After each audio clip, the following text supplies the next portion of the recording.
Hello and welcome to kbb Live here at the NEC in Birmingham. It's 2022. My name's Melissa Porter and this is your bonus podcast.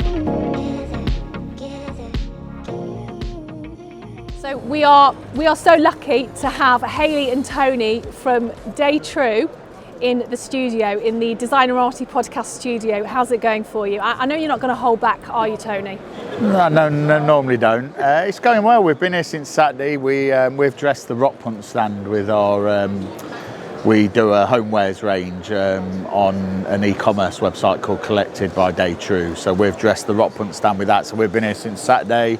Spent all day here Sunday. Here all day today. Wards tonight. Probably a bit tomorrow morning, and then glad to get back to London. So. Who's annoyed you today? Who's annoyed me today? No one really. In fact, I've just bumped into someone. I'm not going to say who it is, but we don't really get on very well, particularly on LinkedIn. But I've just had a pleasant interlude with him for about 15 minutes, so that was different. The changing face of Tony, love it. So tell me about your vibe then. What's your inspiration for your contribution to kbb today? For me, it's just, I'm trying to always, when I come here, I try to look for something different, something that makes me, in fact, I've just been on the Bora stand and had a proper good look at their new oven, which is fantastic. And, for me in the kitchen industry, their hob's been the best thing that's been for the last 10 years as well. So they're rocking it. Not seeing much stuff on sustainability, which is disappointing, because as Day True, that's something that we're having a massive focus on. Our industry sort of says that it's up to the manufacturers to drive that, and I don't believe that. I think it's up to everyone to drive that. The retailers and the end consumers should be coming and asking for it as well. So it's a shame that we're not seeing more sustainability. A couple of key trends that I'm seeing around, but it's just nice that the people who have spent a lot of money doing exhibiting on stands are saying that it's been really good for them, because it's a massive investment, and hopefully that they're going to get some payback from that as well. So. Can you share any new projects that you're working on currently? Just a snippet. Can I mention? Come on, no. We're doing a project, kitchen and bathrooms for Joel Dommett actually at the moment. So and his lovely girlfriend Hannah. So so that's a quite nice project to be working on. They're really cool people to be working with and everything else. So so that's one that comes top of mind. Oh, and the Smurf house. You see, this is where Hayley tells me. So there's a influencer called Come Down to the Woods, Katie Woods, and she's bought a house in Sulcombe called the Smurf House. It was a big blue house, old house, and she's completely renovated it with our help and others. And we're going to be doing showing a lot of that on our socials and everything very soon. It's just about to be finished. It's absolutely fantastic. Katie's got a little bit of a wild taste, which is fantastic. So she has got let loose with it a bit. It's got a slide from the roof and everything. We've done the kitchens and bathrooms. It's got a hot tub and everything else. So we'll be doing a lot of that, showing a lot of that on the socials soon. So that's been an absolutely amazing project for us as well. So. I interviewed Slava Putin, who was one of the founders of Cirque du Soleil, and he lives in Paris in a banana-coloured castle. Wow, you see. There's a stand over there that's got a bright yellow display, I took a picture of it earlier because it was like, cool, yeah, I love yellow actually. We should have a bit more yellow, I think, in everything. So. I'm loving yellow. What are the colours? What are the trends? It should be yellow and blue at the minute, so with what's going on in Ukraine. But we should maybe try and see how we can integrate that in things a little bit more. So the trends I've seen here, the key trends, which we were working on anyway, biophilia, everyone's putting plants on, although it's much more than just plants biophilic design, but people have seemed to be embracing that a little bit more. And I've seen quite a lot of pastel colours around, particularly over in the surface areas and everything else. There's pastels seem to still be doing their thing. And our favourite stands is storytelling. Sorry? When you're telling a story. Hayley's just briefing Tony. Who's the boss? Hayley's your boss, isn't she? It depends what we're talking about. When we talk about key trends, yeah.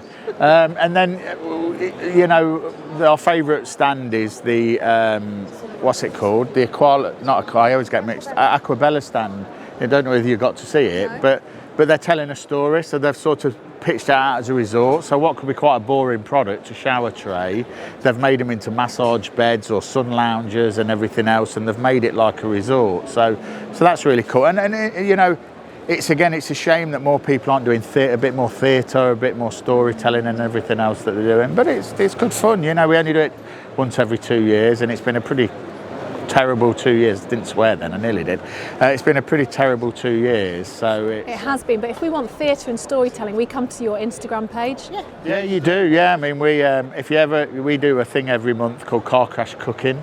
So this month I'm going to be doing it with Sophia, who owns Origins Living. She's Greek, and I'm going to be cooking a Greek dish that she gives me, and that's why it's Car Crash, because I don't quite know what I'm doing and everything. And we do it live, so we do that. So yeah, but also the Day True business as well, and you should come and see it. It's about hospitality, it's about theatre. Virtually all of our displays work in our Wimbledon showroom. We have a working steam room, which people have tried and do try, hydrotherapy, all the ovens, all the kitchens used, and it's about creating a bit of theatre, but it's about making sure our clients can make informed decisions and try stuff before they buy it, sort of thing. I feel that's what we've learned from the pandemic, that pre-pandemic we existed, can I say, but now we've realised actually life is for experiencing, and that ties into, you know, working with our interiors and creating some sort of theatre, some sort of experience. Yeah, absolutely, and you know, it's the classic of where a hob's traditionally been against the wall. So when you're cooking for the family, your back's turned to everyone. You know, just moving it to an island or something like that, something simple, and then putting something on there, whether it's a teppanyaki or something, where you can create that bit of theatre, a bit of fun, engage everyone in to come and have a look at it. It's just simple things like that. We try and do a standard, to be honest with you, and you know, to try and just give that little bit of a difference and, you know, like I say, excitement. Name a project where you can illustrate difference and excitement, and not the blue Smurf project. Another one. I've seen an office with a slide, so we've already talked about that. I'd like a trampoline in my bedroom. We did a project. We didn't do this bit. We did a kitchen at a lady's house in St John's Wood, and they had a fireman's pole from the first floor down to the. And guess who was the first person to ever try it? She literally went, "Oh, fireman's pole." You know, it was like, that broke your ankle, didn't you? You know, it was like, she's like, "Oh, we're not even secure yet." You know, it was like, so that was pretty cool. It's something that we you know, this whole trying to be, there's two things for us. We say there's either a cook's kitchen, someone who uses a kitchen for what it's there for, to cook food, feed the family and everything else, or some people don't really want a kitchen, they want it to be, you know, like a piece of furniture. So we tend to play on those two things, whichever way we do it. And then sometimes it's about beautiful cabinetry, and other times it's then about, you know, all about the appliances, what they're doing. We're doing a lot of work on freestanding appliances at the minute, so people because freestanding appliances have gotten far more technical than they used to be. So you can actually hide something away. You can hide a steam oven away and pull a steam oven out and cook steam, but then still hide it away. So how those two are blending now is quite interesting. We're doing a lot of work working with Sage on that, on trying to work out how they can blend, and you can design something that is great storage, which is equally beautiful. But if you do want to cook a dinner for a family or friends, you've got everything behind the walls to be able to do that as well. Yeah. I always say everyone's into hospitality, so everyone should be thinking about the best way of doing that. So, you know, it's... And also, I think post-COVID now, you know, we're more grateful for actually seeing our friends, having the interaction, social interaction. You've got 4 studios, haven't you, now in the UK? Three. Where are you based? Maida Vale, Chelsea and Wimbledon Village. So Wimbledon Village is 4 floors, Chelsea's a couple of floors, and then Maida Vale is closed at the moment, unfortunately, because we had a flood in June and it's still not been sorted. So, but we'll be opening again soon. So, but yeah, 3 showrooms, maybe more to come. Who knows? You're not afraid of saying what you feel, are you? Absolutely not. No. How come? I don't know. I think if you say what you feel, you don't have to hide anything. You don't have to lie, you don't have to hide, you don't have to do anything. So so I just say it as it is, and some people like it, some people don't. And you know, I've got a lot of friends, I've got enough friends, so if people don't like me, I'm quite comfortable with that, to be honest with you.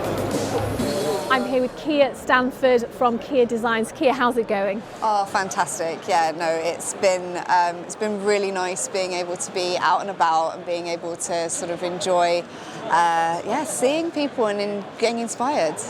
Well, welcome to the Designerati podcast. Now, you really do challenge design perspectives, don't you? Tell me about your statement style. So we are always very much inspired by the clients that we work with. So what is so exciting for us about design is being able to get the function that creates an infallible design. That means that we can layer on top of that exactly the colours, the textures, the tones and everything that they want for their home.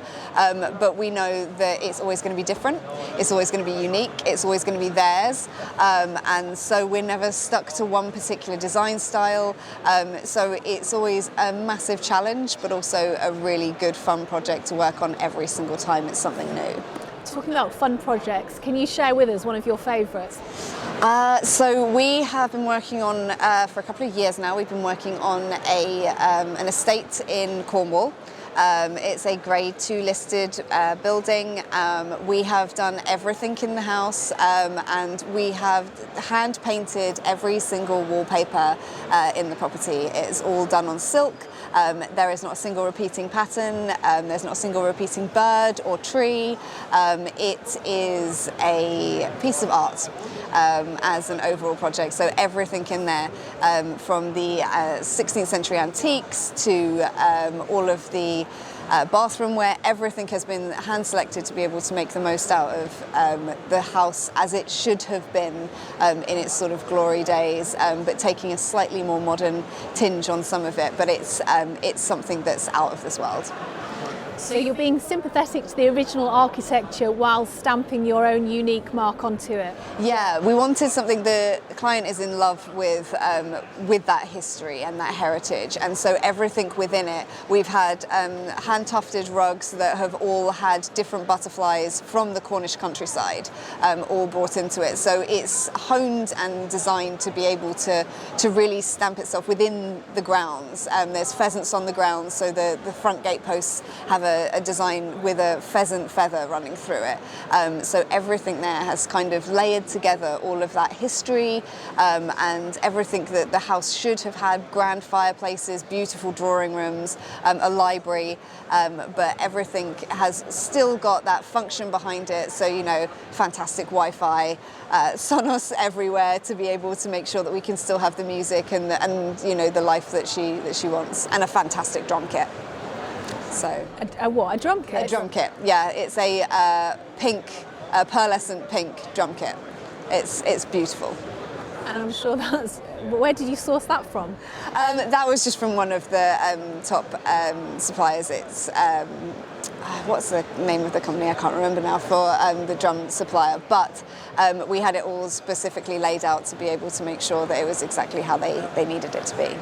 Now you have a trademark that your style is confident and courageous. Can you tell us what are people asking for? What are clients asking for in the design world these days? They're definitely asking for more maximalism, more colour, more pattern, to really be able to enjoy every kind of vista of their home. As I'm sure we're all aware, over the past couple of years we've all got very intimate with our homes, and we found that we want to be able to sit down and enjoy every single aspect of wherever we're looking, so that we've got something that's interesting, that's really us, and that also just makes our lives that little bit easier. So as I said, we definitely base everything on that function. So whether it's having a dressing room that means that all of your socks are in one, go from one colour to the next, it's one of those things that everything's got that as part of it. Definitely people are very much asking for something that makes them smile, something that does, as it's that sort of phrase of sparks joy, but it is that kind of thing that we do tend to find that people they want something that they kind of walk in and go, oh, I love it, every single new time, and wherever they're sitting in the room, they'll still have that. Marie Kondo has done a lot for joy, hasn't she? Describe some of these joyful things you've brought to people's houses. We have just finished a playroom in a High Street Kensington townhouse that has an entire climbing wall in it for bouldering. That was fantastic. It definitely did not bring my shoulders much joy trying to play about with it the first couple of times, but it's beautiful and really, really has done joy. Like the kids absolutely adore it. So that's been really, really fun. We've done a TV room recently that meant that the whole family can kind of sit and manage to enjoy themselves without angering any of the other members of the family by trying to put their feet up on places where they're not wanted. So that's been really fun to be able to, sort of really understand how people are using their homes and be able to provide everything for that. My boyfriend would like that. He can't stand that when people put feet on tables and dirty fingers on tables and things like that. Where do you come from then? Because you've become known as a major player now in the interiors world, and you're relatively young, I would say, female, who's making quite a dynamic stamp in the industry. I'm from London. I was actually born in Paddington, so I am very, very much a central London lady, and for me, that sort of the heritage of London has sort of fed through into everything that we do, but also just how versatile it all is. Whether it's working, in tiny London apartments that you just need to make sure that they are something really special and that you make the most of every single square inch, or it's something that is much more vast and does have, my degree is actually in history. So being able to take on historic grade listed buildings has been something that we've been much more well known for now, because we're very able to go through all of the history of all of it and appreciate it in its setting. So for us, that's been something that's been really, really important. And where's your flair for interiors born from? Oh, I don't know. Well, my mum would probably say that she, did have me just try and repaint my bedroom many times.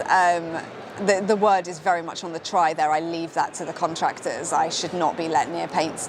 But I don't know. I think it was my first job when I was at university was in an interior design store, and the owner there was wonderful and really helped people be able to embrace that creativity, and really wanted everyone to make sure that they were loving what they were doing. And loving the spaces that they were in. And so that really definitely sparked things for me. And as soon as I sort of finished my degree, I was just like, no, this is it for me. The degree's lovely and I enjoyed it, but interiors were definitely where it was at for me.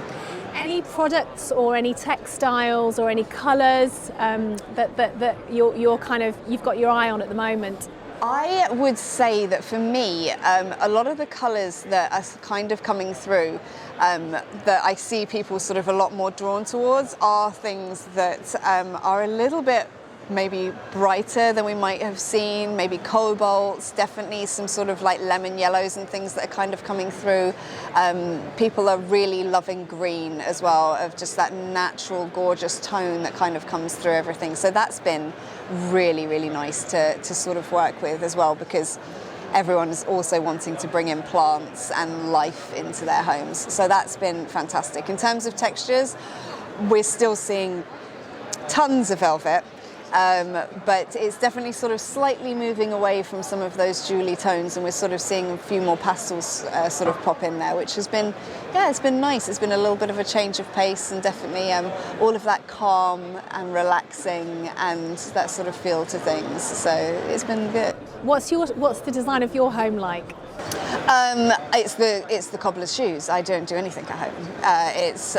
It's normally attempting to have my 19-month-old not have every toy out at the same time. That's the design of my place at the moment. In general, I'm really into comic book art, so we have a wonderful art collection, and everything kind of springs off that in terms of colours and tones and everything like that. But yeah, mostly it's attempting to have a clean surface to be able to put things down on with a super active toddler. So we've done so many home offices for people previously, and now it's just so much more what people are willing to really make sure works for them, because it's so important to be able to, now that we do have a very intimate experience with our work life at home, we want to make sure that actually that is also not invading every part of our home. So being able to, I completely agree, clean off those surfaces, be able to have that space to be able to breathe and have somewhere where everything can go away. I like Muji for storage. Are you familiar? They've got one on the King's Road. I love it. All that. And IKEA, you know, the Perspex box things. Anything that has a little bit of extra storage, anything I can put a label gun inside a drawer as well, I'm super happy with that. So being able to label things up, being able to, for people to be able to find things easily. Again, it's that thing of just like, you're much more likely to put it away if it has a place to go. And that's why function is so important as our design aesthetic overall, because you'll notice when something's badly designed because things will hang around, they'll sit out. And then, you know, the pretty part of all of it is stunning, but it's the easier part of it because it won't stay like that if you haven't got all of that storage, all of those labels, an idea of where everything's going to go and an idea of how people are going to be able to use it. So anything storagey like that is amazing. What's your favourite part of design? I think my favourite part of design is, my team are going to hate me, when it goes wrong. Because I find that we tend to, like, there's always something with a design, you know, that will have come up with something originally and it then just won't happen.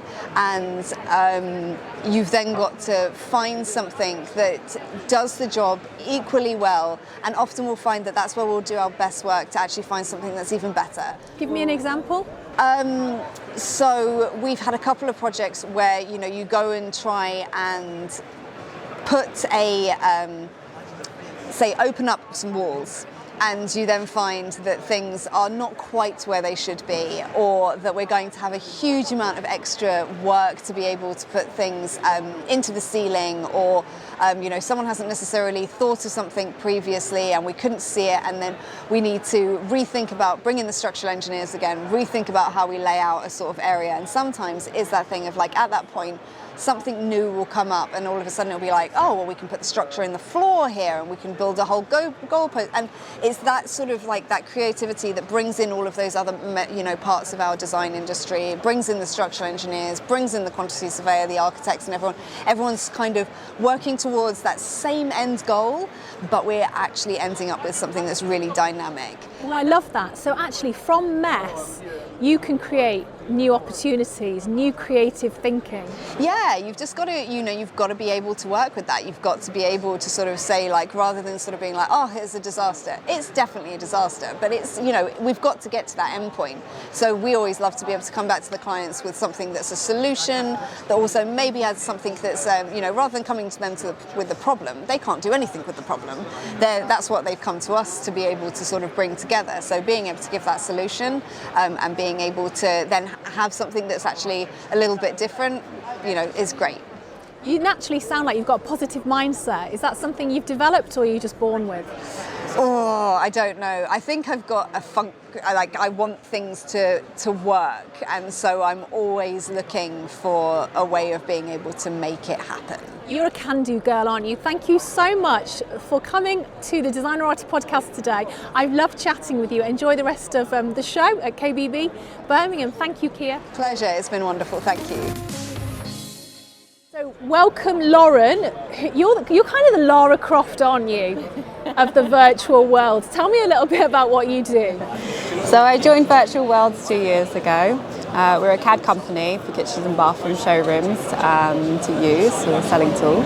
I provide a design service for bathroom and kitchen showrooms that need additional support. So if they can't, if they haven't got the right designer, or they're off sick, or they've got too many designs that they can cope with, we provide a service then as a bit of an overflow that we will complete the design for them and they can continue to offer that service. So is this like the meta world? This is like the virtual world, isn't it? So it's not technically real. That's right. We do have VR, so that's part of what we do. We have our version is the 4D. So we have 4D theatre, which you can be fully immersed into. you would design the kitchen or bathroom, and you would ask the client to step into their new bathroom or kitchen and experience that in the metaverse, like you said. They've even got interactive hands, so you can set the height of the client, you can send female or male hands. So it's a real, very, very real experience, and they can try it out before they buy. You can open cupboard doors, turn on showers, see the spray patterns, and basically gets the customer in the right mindset, ready to commit to the sale. That is fantastic. So one of my bugbears is designing a children's bathroom, because for me the height of the shower head is really important, and if you were to CAD that up, you could actually put the height of a child into the virtual design and make sure that the design is the right height. Absolutely, yeah. You can really see what it's going to be and visualize it. So I think the most challenging thing for a customer walking into a showroom is that they are overwhelmed with the choice and they can't visualize what the end bathroom or kitchen is going to be. And like you said, you can address all of those issues prior to committing to that sale. And as a salesperson, that also makes your job a lot easier, because we found that it can reduce the sales process, so the time at which a customer will make a decision, because you can iron out all those problems, but also the upsell potential. So if you've got a client that wants to send a certain amount of money, but you think if they want their dream bathroom, they've talked about a hotel room that they stayed in, they really like that, you could show them the better version and what their money would go, that extra money that they might spend. So the upsell potential is really great for a retail showroom, as well as a consumer getting their perfect bathroom or kitchen. Interesting. Now for anybody like me, I'm 49 and 7/8, I think, who lives in the old ages. What is the difference between 3D and 4D? Okay, so 3D, we have different packages within what we do. We do the 3D option, which you said you would design with, you would render the images, and you would give the images to the client.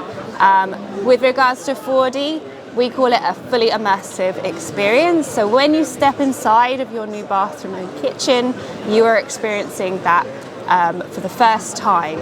And we always say to the showrooms, for instance, you could say to your client, you wouldn't go and part with that amount of money if you were going to buy a car or a house. So you would always test drive that car, or you would always go and see that house. Why does it have to be any different with a bathroom or kitchen?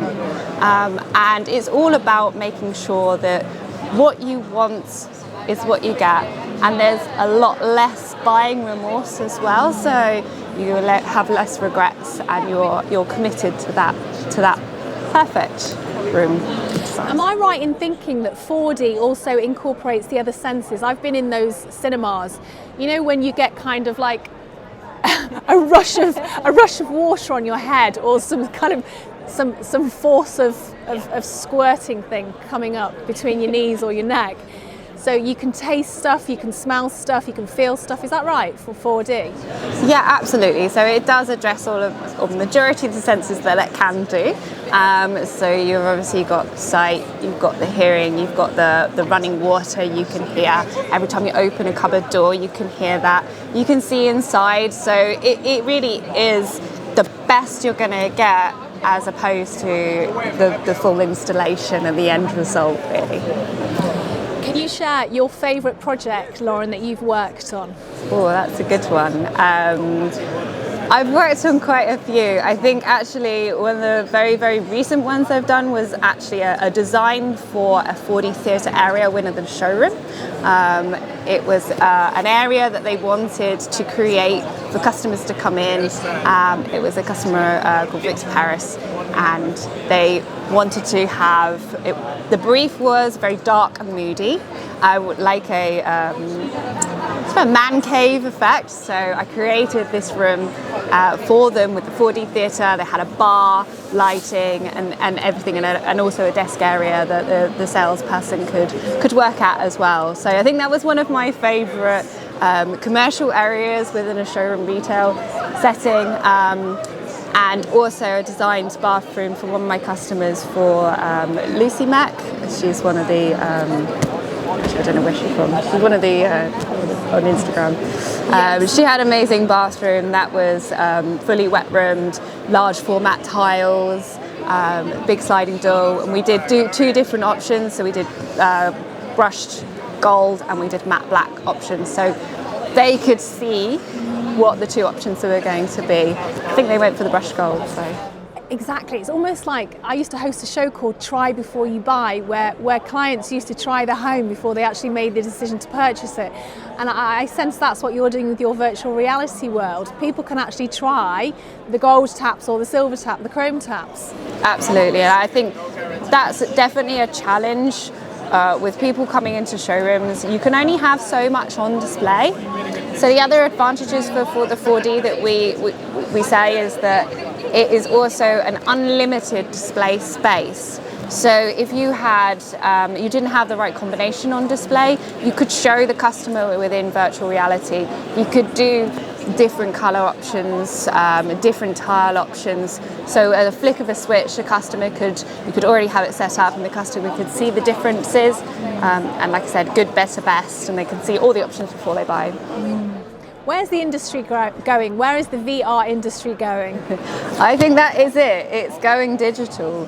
So everybody is thinking about sustainability. Everyone is thinking about how they're going to set themselves apart from the rest of the showrooms.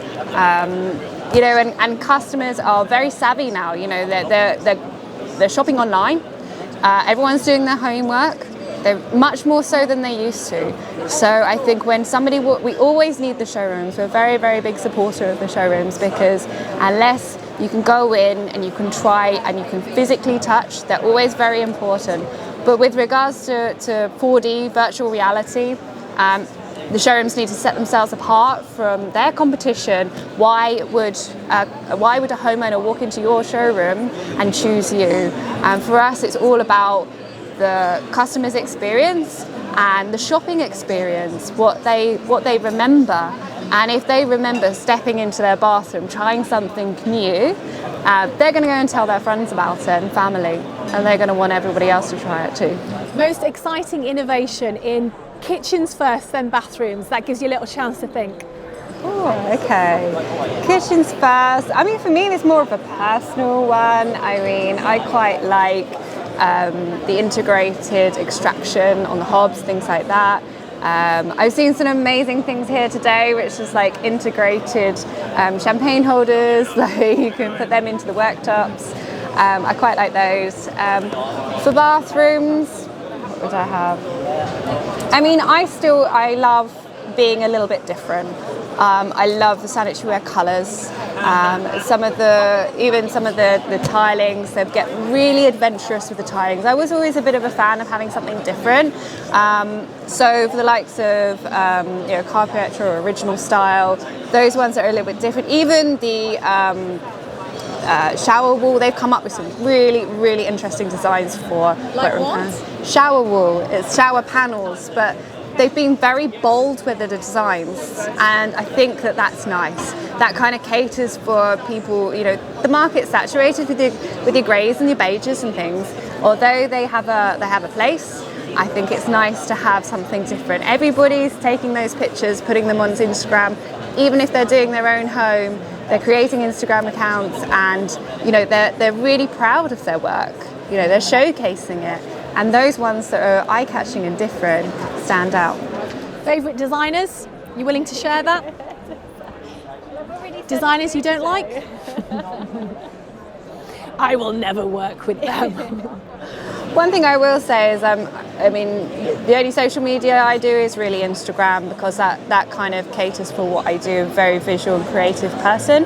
There is a big community of designers on there who both work with showrooms and freelance, and I have to say they are fantastic because their level of quality of work is really, really stunning. And I think that, like I said, when they're proud of their work, they're really pushing it out there and showcasing it, which is very nice. So there's a lot of our designers that I do admire. Well, thank you for joining us on the Designerati podcast. Lauren, you're fantastic, and I look forward to seeing what progresses in this innovative space, virtual reality. Thank you, Lauren. Thank you very much for having me. Pippa, Patton and Scott, tell me a little bit about what you do. Welcome to the Designerati podcast studio. Thank you, Melissa.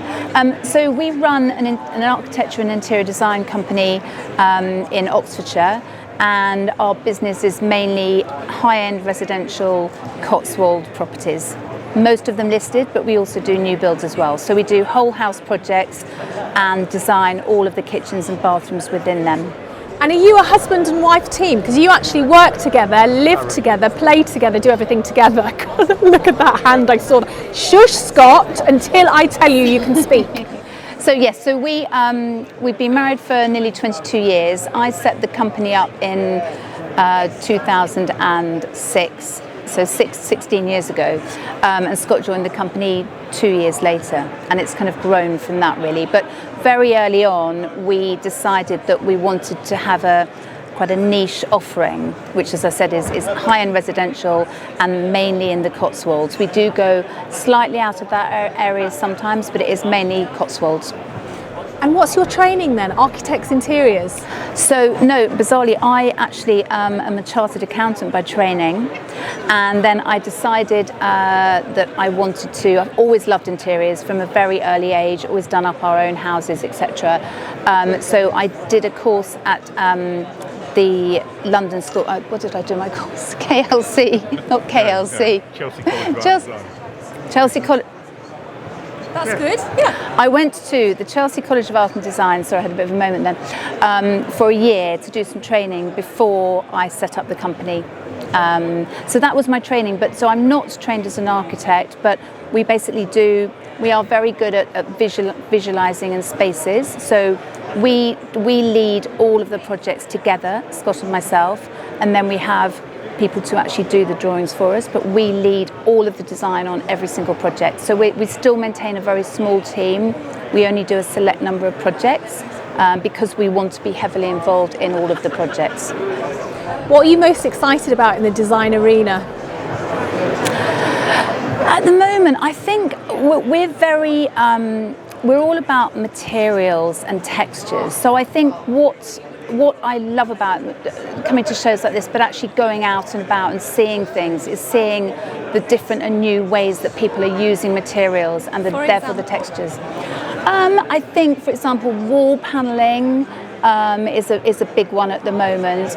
Again, we're very kind of about natural textures, so I think the more wood and more natural textures are great. Hopefully we'll still be able to get timber though, because that is one of the things that is a big problem at the moment is getting timber. Is it a specific timber? I think Engineered flooring is becoming a real problem. Engineered flooring. Take hold of that, and then. Engineered flooring has become a problem because of the tragic war that we're seeing in Eastern Europe and other things along with that. But I think we're starting to see issues with all manner of materials being available. So we're having to think really differently and creatively about materials and how we use them, so that we're able to continue to develop projects, because people are not going to stop having their houses done. We just need to think differently about the materials that are available. But we are incredibly lucky with the properties we work with in the main, that they are often historic. So our motto is always about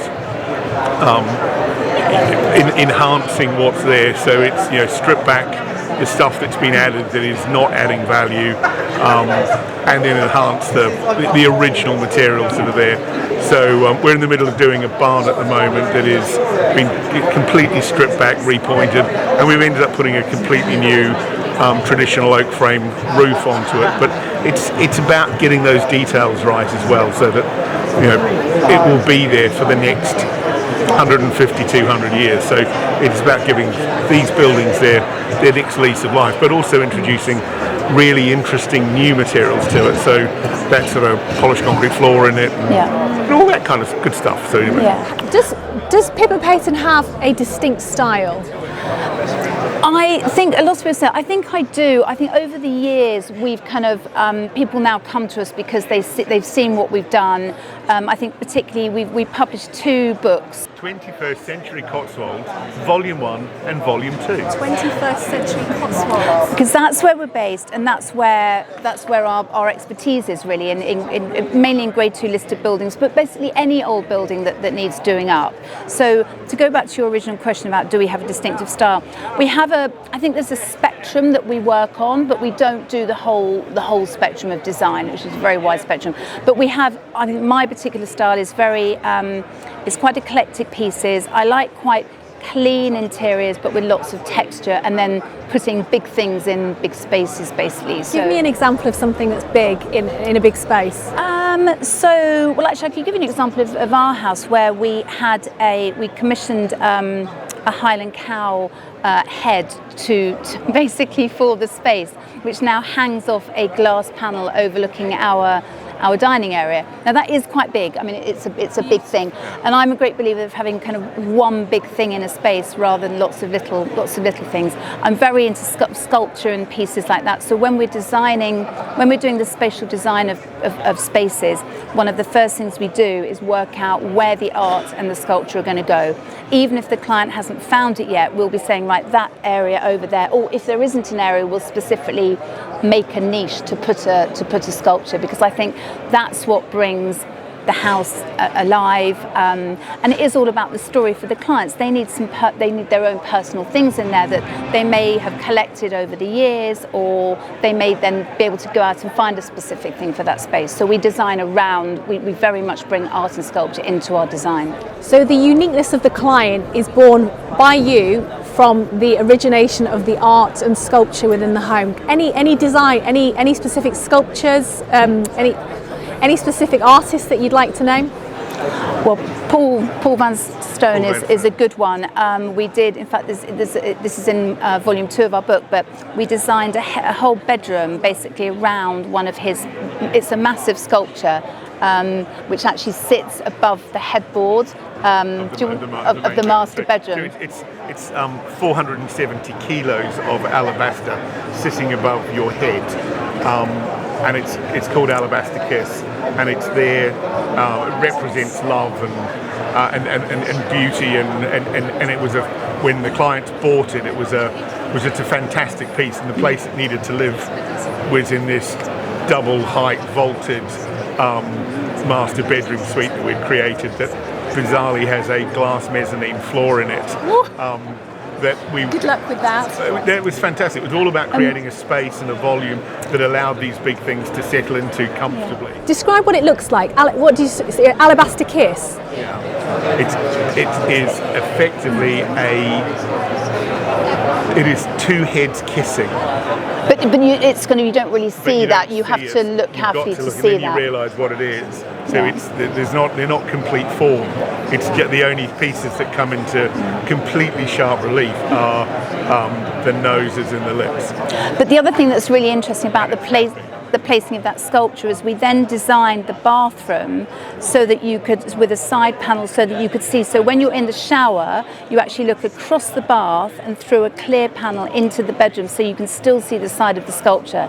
So we are always thinking about where everything is in relation to other pieces to give the client the maximum enjoyment. And it's lit from multiple areas, so that depending on where it's being used, where you're viewing it from, you can see it and you light it in different ways, so that you get to enjoy it from whether you're on the mezzanine, in bed, in the sitting area, in the bathroom. It's all visible, it's all lit different. That is an impressive piece. That's the kind of thing we do. That can be viewed from many different perspectives. Pippa and Scott, thank you so much. I'm sorry we didn't have two mics today, but yeah, what you said was very valuable. So thank you both of you for coming along. Enjoy the rest of the exhibition. Thanks for coming to the Designerati podcast. Thank you for having us. Pleasure. Delighted to be on it. Thank you. And that's a wrap from the kbb Birmingham Exhibition 2022. Thank you for joining the Designerati podcast. If you've liked or enjoyed what you've heard today, like and subscribe us, and I'll be back with you next Monday morning and every Monday morning. See you then.